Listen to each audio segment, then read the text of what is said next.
গত বছর টি-20 বিশ্বকাপ জেতার পর টি-20 আন্তর্জাতিক ক্রিকেট থেকে অবসর নিয়েছেন ক্যাপ্টেন রোহিত শর্মা। রবিবার চ্যাম্পিয়ন্স ট্রফির ফাইনালে নিউজিল্যান্ডের বিরুদ্ধে খেলতে নামছে ভারত।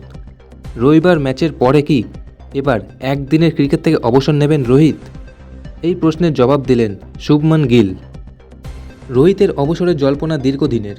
যখনই ব্যাটে রান থাকে না, একবার করে অবসরের প্রসঙ্গ ওঠে। তখন নানা বিশেষজ্ঞ নানান কথা বলেন। চ্যাম্পিয়ন্স ট্রফির ফাইনালের আগেও সে কথা উঠছে। ফাইনালের আগে এক সাংবাদিক বৈঠকে এই প্রসঙ্গে শুভমান বলেন, আমরা এই বিষয়ে এখনও কোনো আলোচনা করছি না, শুধুমাত্র ম্যাচ জেতার কথা ভাবছি। কীভাবে ম্যাচ জিতব সেই বিষয়ে এখন আলোচনা হচ্ছে।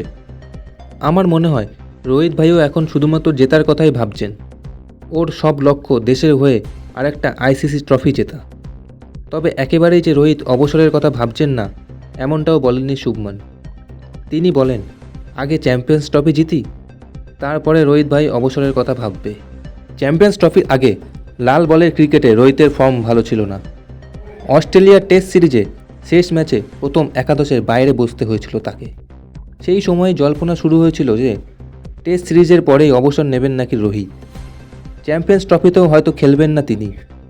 কিন্তু শেষ টেস্ট চলাকালীন রোহিত স্পষ্ট জানিয়ে দেন, এখন অবসরের কথা ভাবছেন না তিনি। রোহিত নিজের মনোভাব স্পষ্ট করে দিলেও যে জল্পনা এখনও থামেনি তা স্পষ্ট দেখা যাচ্ছে। সাদা বলের ক্রিকেটে পরপর 3 বছর ভারতকে 3টি আইসিসি ট্রফির ফাইনালে তুলেছেন রোহিত শর্মা। প্রথমে 2023 সালে একদিনের বিশ্বকাপ, যেখানে ভারত ফাইনালে অস্ট্রেলিয়ার সামনে পরাজিত হয়। তারপর 2024 সালে টি-20 বিশ্বকাপ, যেখানে ভারত জয়লাভ করে। সবশেষে 2025 সালের চ্যাম্পিয়ন্স ট্রফি। একদিনের বিশ্বকাপে টানা 10 ম্যাচ জেতার পর ফাইনালে হারতে হয়েছিল ভারতকে।